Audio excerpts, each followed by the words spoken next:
Hannah ప్రార్థించగా గర్భము తెరచితివి, దానియేలు ప్రార్థించగా సింహపు నోళ్ళు మూసితివి, దానియేలు ప్రార్థించగా సింహపు నోళ్ళు మూసితివి.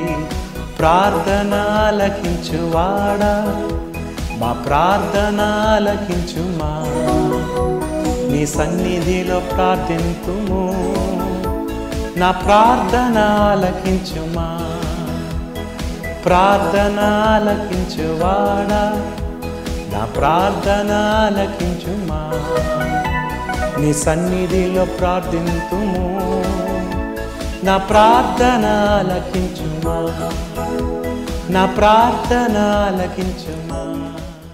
న్యాయాధిపతుల కాలంలో ప్రజలు ఎవరికి ఇష్టం వచ్చినట్లుగా వారు ప్రవర్తిస్తూ వచ్చారు. ఆ సమయంలో ఎల్కానా 2 స్త్రీలను వివాహం చేసుకున్నట్లుగా మనం చూస్తాం.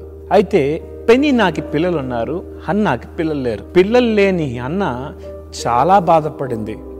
ఆనాటి దినాల్లో సూటిపోటి మాటలు మాట్లాడుతూ పెనిన్నా ఆమెని బహు బాధపరిచింది.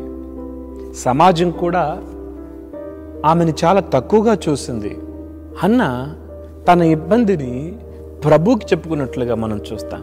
చాలా బాధతో, చాలా దుఃఖంతో దేవుని సన్నిధిలోకి వెళ్ళి ఏడుస్తూ ప్రార్థన చేస్తుంది. ఎంతో వేదనతో ప్రార్థన చేస్తుంది. ప్రభువా, నాకు కుమారుణ్ణి ఇవ్వా అని. ఈమె ప్రార్థన, నాకు గనక కుమారుణ్ణి ఇస్తే ఆ కుమారుణ్ణి నేను నీ సేవకిస్తాను, నేను నీకు అప్పగిస్తాను అని దేవుని సన్నిధిలో మొక్కుబడి చేసుకుంటూ ప్రార్థన చేస్తుంది. షిలోహు దేవాలయంలో క్రమశిక్షణ లేదు. షిలోహు దేవాలయంలో దేవుని సన్నిధి అంతంత మాత్రం, దేవుని వాక్యం అంతంత మాత్రం ఉంది.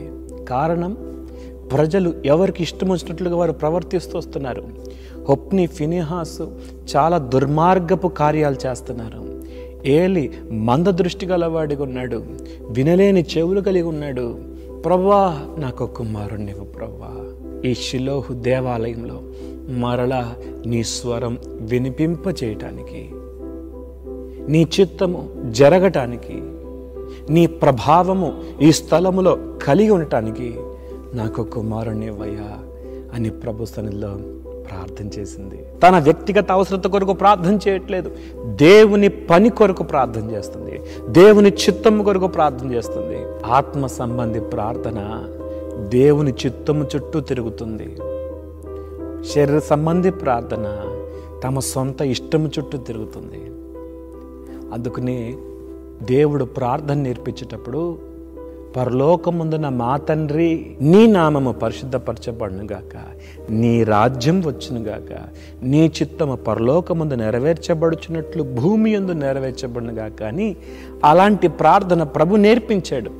కానీ ఆ ప్రార్థనకి భిన్నంగా మనం దేవుణ్ణి అడుగుతూ ఉంటాం. మన శరీర అవసరతల కొరకు అడుగుతూ ఉంటాం. దేవుని చిత్తాన్ని నిర్లక్ష్యం చేస్తూ ఉంటాం. ఇక్కడ హన్నా దేవుని చిత్తం కొరకు పెనుగులాడుతుంది. నా కుమారుణ్ణి ఇస్తే నీ కొరకే.